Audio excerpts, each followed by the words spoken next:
Hey yo, how's it going guys? SixftHax here, have for y'all today my round 2 matches of the Smogon PU winter seasonal. If you may have missed round 1, a link to that will be down in the description for you guys to go check out. So if you didn't see that, then I'm about to spoil what happened. For those of you who don't know, there is a winner's bracket and a loser's bracket, so even if we lost round 1, we are still technically in the tournament and we still have a chance to win it all. So it's double elimination. Basically, you can only lose once, and it's best 2 out of 3 every single time. So, spoiler warning: 5, 4, 3, 2, 1. We ended up winning round 1, luckily, so that's really good. We faced Stall and Rain, and now we face Rain again for our round 2 match here. We are facing Djokra. I don't think I pronounced that right. Maybe the D silent like Django, but he'll be going by Alice, or she will be going by Alice. I don't know. I'm just gonna say he for the simplistic of it, basically. So yeah, if you do enjoy this, you know what to do, guys. Also, comment down below, let me know, for those of you who play PU, is weather like a very common thing? Because my round 1 opponent brought rain, and here my round 2 opponent brings rain, and I'm probably not gonna commentate too much about this first battle here, because honestly, as soon as I saw team preview, I already knew I was catching this L. Like, there was nothing that I could do to stop the abundance of water spam that my opponent had with Kabutops, Quillfish, Ludicolo. Then it turns out he's got Sword Sand Slash, and unfortunately this Dodrio is not Scarf. This is actually a SD Z-move Dodrio, and shouts out to my boy Toan for passing me this squad. Unfortunately, it just had a very terrible matchup here at game 1. So I try to bring in my Banded Golurk thinking, oh hey, I'm gonna absolutely nuke something. No, freaking Volbeat just eats it like it's nothing, and then in comes Ludicolo, and I have to pick a sack because I have no switch-ins. Like, if I were to switch into my Quillfish on a Giga Drain, then that'd be really bad, and he could have gone for the Giga Drain in that turn. Plus, I don't have any type of recovery on this Quillfish, so I'm pretty sure a Hydro Pump in the rain is going to absolutely smack my Quillfish, and then his Quillfish is Swords Dance, which I have no switch-ins to this thing at +2. So yeah, there's not really much that I can do in this scenario because it gets to +4. Like, yeah, I can revenge kill with Dodrio, but then in comes Volbeat. It's able to get the rain back out without him maybe trying to switch in and out, but he eventually is going to go for U-turn, so he can still have the Volbeat for later to catch another chance to get up the rain. So yeah, as I said, I just figured I was going to lose here, so I'm just kind of clicking through, hoping that I can kind of bounce back game 2, lead it into game 3, and we can just win our next 2 matches here. So yeah, Kabutops just kind of comes in and bodies me at this point. So obviously I'm hoping he doesn't bring the rain for game 2. He'll probably expect me to bring something to potentially deal with that. So let's go ahead and jump into game 2. Alright, so here we have game 2. So this time around, I at least have Jellicent and Roselia. Shouts out to my boy Harris for passing me this squad here.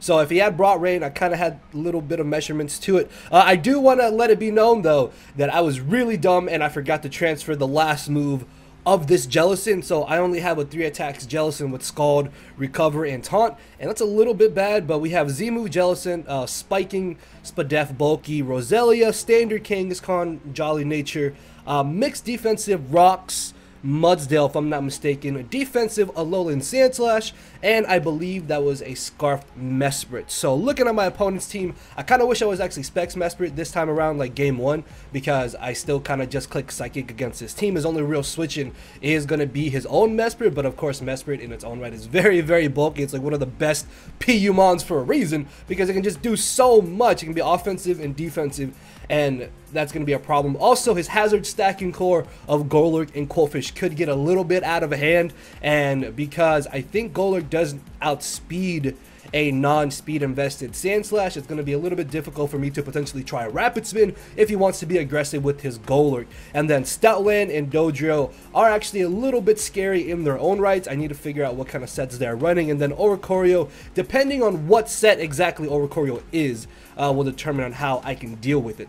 So looking at the matchup here, I figured that my best lead was most likely going to be my Jellicent. I could probably make him think that I am actually a Choice Specs Jellicent. I don't know how common that set is nowadays, but I figured maybe leading off with Jellicent will kind of deter him from whatever he wants to lead with, which I thought was probably going to be Mesprit, Golurk, or the Quillfish. So I do end up leading off with my Jellicent here, as he actually ends up leading off with the Golurk. Now, max speed, Jellicent can outspeed max speed Golurk, so I really didn't didn't think that he would just stay in here turn 1, as he goes straight for the Shadow Punch and nukes me. Luckily though, I am able to get the burn. Let's be honest, it's Scald. It's not 30% chance to burn, it's like 80%, so I do manage to get the burn on the Golurk, and I'm going to be a little bit defensive here and just spam recover. I shouldn't have spammed the second recover because now he's able to save this Golurk for later in the match, and that's a little bit bad because, again, if he does outspeed my Alolan Sandslash, which it most likely does, then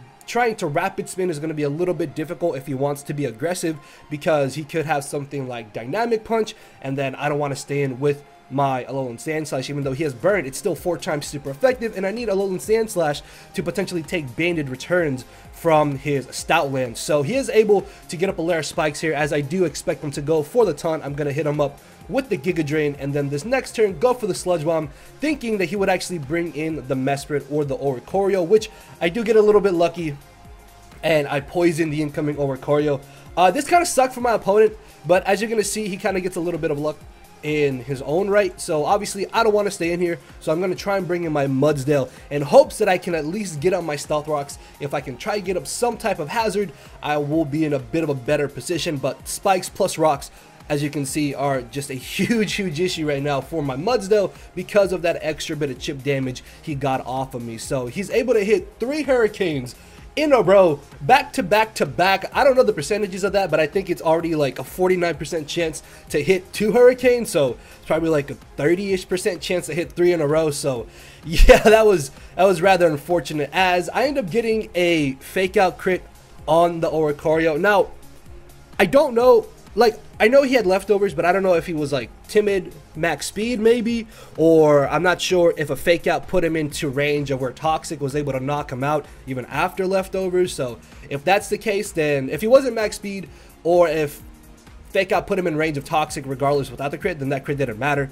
If that crit still allowed the Oricorio to live after Toxic, then the next turn probably would have come down to whether or not is he going to go for an offensive move as I Sucker Punch, or is he going to try and go for the Roost, and then from there I can maybe go for something like a Double Edge or an Earthquake, expecting the Roost. So yeah, it would have come down to a 50-50. I'm not really sure how much that affected the match itself here, but in comes the Quillfish. I'm guessing maybe he thought that I would be adamant, but I am jolly actually with the Earthquake, as I'm able to knock out the Quillfish. Kangaskhan's been able to pick up 2 KOs, as in comes the Dodrio. Honestly, my best switching is my Jellicent, just because it covers high jump kick. I can live a Brave Bird, and I can live a return. If he goes for the Swords Dance, that's not entirely too bad, because as long as he's not Flynium Z at +2, then there's no way that he should be able to OHKO my Jellicent, and these typically, I think, run the Fightinium Z because of jump kick being able to just blow back any steel types at +2, and with the Z move obviously. So he does actually end up going for the all-out pummeling. I thought I was going to take a Brave Bird, but I will gladly switch into this jump kick, as I make a bit of a questionable play in going straight for the Scald. I honestly thought that it would be enough to knock him out, and I really should have checked the calc. That was a foolish misplay on my part. If anything, this was a perfect chance for me to just kind of click Waterium Z Scald and ensure that I either KO'd this, the Golurk, or whatever came in was losing a huge chunk of damage. So now unfortunately I have to play this as a double down, because Brave Bird Recall will knock out the Dodrio, but it would have been nice to be able to get switch initiative instead of trying to blindly pick him on to bring in here, as he does knock me out. Down goes the Dodrio, as he's actually going to bring in the Golurk. I was really hoping he wouldn't bring in Golurk as I brought in my Mesprit, because I wanted to U-turn, but I can't U-turn now, so I have to lock myself into the Ice Beam. As in comes the Stoutland. I figured that this is probably his best chance just to go for a return, and my Scarf Mesprit, if anything, will still be able to come in handy later, because I outspeed his Mesprit and I outspeed his Stoutland, unless this is also Scarf Mesprit that he is running. So then at that point, I guess it comes down to a speed tie, but he's going to make an immaculate play here. Very good play. Pursuit traps me, but this does allow me to bring in my Alolan Sandslash, and I'm going to spin away these hazards. I'm tired of taking all this damage every time I'm switching in, and now I have my rocks on his side of the field. I'm pretty positive this Mesprit doesn't have the HP Fire, so I will be able to safely go for the knockoff. I crit the knockoff here. You guys will see that crit actually doesn't matter at all, and I guess in hindsight what I could have done was gone for the Icicle Crash. At least that way this Stoutland was still forced to lock itself into one move, and that ultimately might have been a little bit better for me in this match. As Mesprit comes in, he is going to Healing Wish back up his Stoutland, but this is fine because he's basically forced to go for the superpower on my Sand Slash, and even though it was very obvious, I really didn't mind just sacking off Sand Slash at this point. As I tried to bring in my Roselia, I should have honestly just gone straight for the Sludge Bomb. Like, this recover was pretty much pointless because he ends up critting me with the frustration, and now it just comes down to my Kangaskhan against his Stoutland. Now he is at -1 defense and -1 attack, so at this point there's actually no way outside of a crit that he's going to be able to knock out my Kangaskhan, which we just saw he crit my Roselia.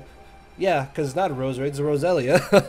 So I'm hoping that he doesn't end up critting me here, as for some reason I thought that I was going to be slower than him.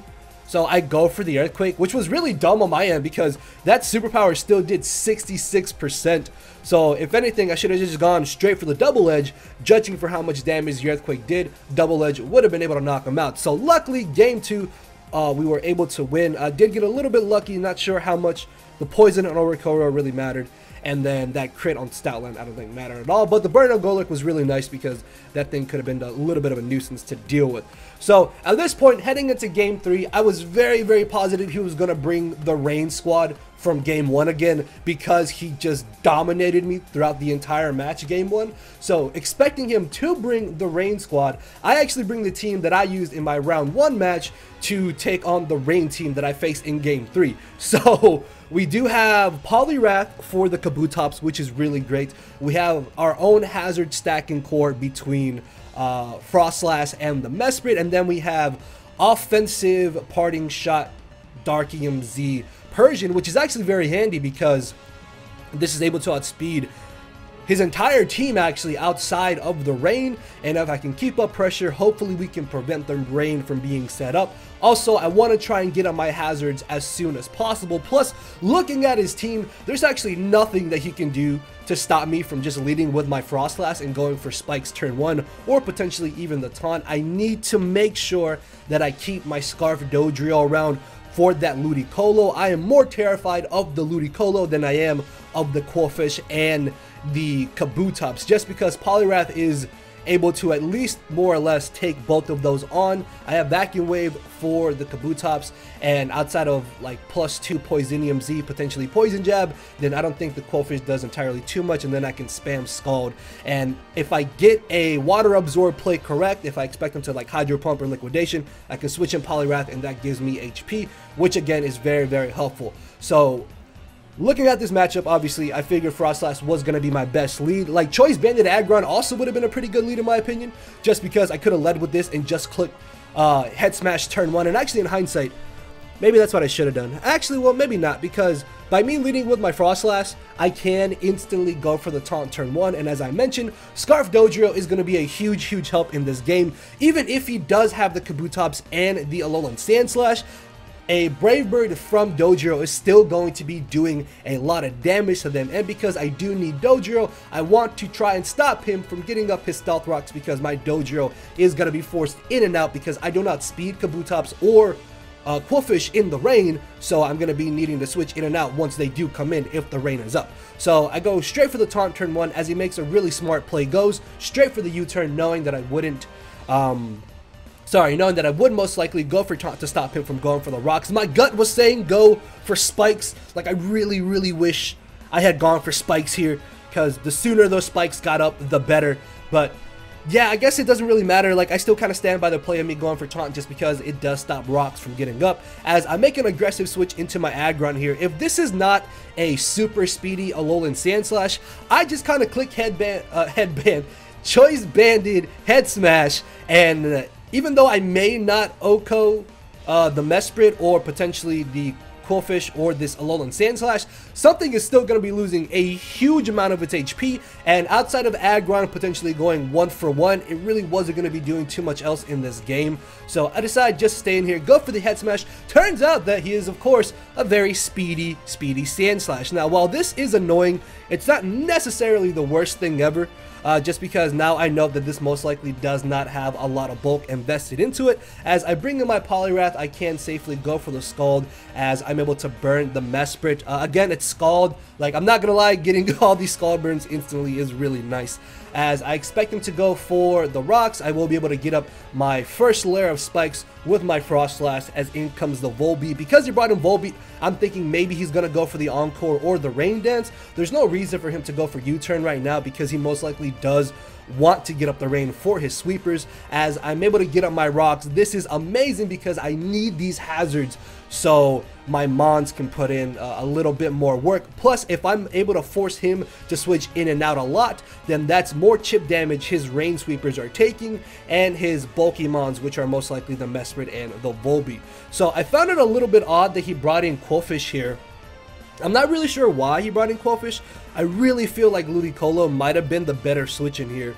But maybe he was thinking that if he brought in Ludicolo and I switched into my Poliwrath, I can then stall out some turns of rain. Or that if I did stay with Mesprit, as he went for Giga Drain thinking that I would bring in Poliwrath, I live a hit and then I get off some damage or some momentum with my Mesprit. So he was probably thinking that this was offensive and that an offensive Qwilfish would be able to knock me out in one hit. But I am physically defensive. I should be able to live anything that he wants to go for, and I am just going to click the Psychic as I do tank the Liquidation, and down goes the Qwilfish. This is really, really huge because now this means that some pressure is taken off of my Poliwrath, as I'm just going to leave him Mesprit here to get KO'd by this Ludicolo. This is fine, as I will be able to bring in my Dodrio. Now, obviously in game 1, he knew that I had Swords Dance Z-move Dodrio.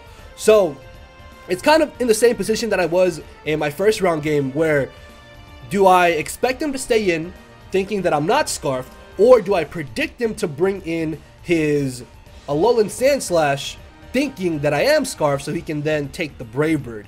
Regardless though, because of how big of a threat Ludicolo really is offensively, I need to stay in here and I need to go for the Brave Bird. I'm still max attack. I have rocks, I have spikes up. I can even be aggressive with my Frost Blast, switch it in on a rapid spin to ensure that his Alolan Sandslash is not able to spin. So I really felt like going for the Brave Bird regardless was my best play. Plus I do like 30-40ish% I think to the Kabutops, and I still have Poliwrath that easily switches in to Kabutops. So I'm gonna go straight for the Brave Bird, as he does not expect me to be Scarfed, and down goes the Ludicolo. As soon as that Ludicolo dropped, I knew that this match was most likely going to be in my favor. That thing in rain, when my Dodrio is not on the field, just gave it a free KO, and there was nothing I could do about it. But now that it's gone, I have answers. Well, I have an answer for this Kabutops, which means I'm literally not concerned about it whatsoever, as it takes the hazard damage. I bring in my Poliwrath here. I don't care if he wants to go for a Swords Dance. I'm going to be able to live a hit regardless of what he wants to go for, as this does 65%, and then it turns out that he's Life Orb. So no wonder this thing did so much damage. As I go for the Scald, I do burn, but I have Vacuum Wave, so this burn literally does not matter at all, because I would have just Vacuum Waved. And then even if he has Aqua Jet, I have Water Absorb. So yeah, I don't think he would have wanted to give me HP. So that burn didn't matter at all. As in comes the Mesprit. See, like, I don't even think the burn on this Mesprit matters, because it's not Cobra Berry. So I could have still knocked it out most likely with my Alolan Persian here. And in comes the Sandslash. I don't want him to spin. I don't care if it's 4v2. I want my hazards to stay on this field, so he's not able to just consistently try and pivot around, as I'm able to do a good chunk of damage with the Shadow Ball. This will give me a switch right back into my Alolan Persian. Now I can just click Dark Pulse, knock out Sandslash, and then a Darkinium Z Dark Pulse should be enough to finish off this Volbeat. So shouts out to my boy Tone, man. This team right here is the rain counter, man. I was like, I would have bet money before game 3 started that he was going to bring the rain squad again, which is why I did bring this team, because it did so well against my round 1 opponent who brought rain, and in this matchup it was able to put in a lot of work as well. The only questionable thing I think my opponent did was bring in Qwilfish so early on my Mesprit. I'm guessing he wasn't calcing and that he was just trying to bank on me being offensive, which I think if I was offensive, then Liquidation might have actually been able to knock out my Mesprit. But then again, there was the thing with Ludicolo, like, am I going to switch into Poliwrath potentially on a Hydro Pump? By him bringing in the Quillfish, he potentially got rid of that 50-50, or he was just trying to weaken my Mesprit, knowing how big of a threat Ludicolo was to my team. That way, he could just bring it in for free and basically win. But hey, Scarf Dodrio was able to come in clutch again. So yeah, hopefully you guys did enjoy the awesome battles here. Make sure to hit that thumbs up button down below. Let me know in the comment section, what do you think about Weather in the PU tier if you play it? Then let me know. And with that being said, I might see you guys later today with the start of a new series. So be on the lookout for that, or I'll definitely see y'all tomorrow on Tuesday. So later, everybody.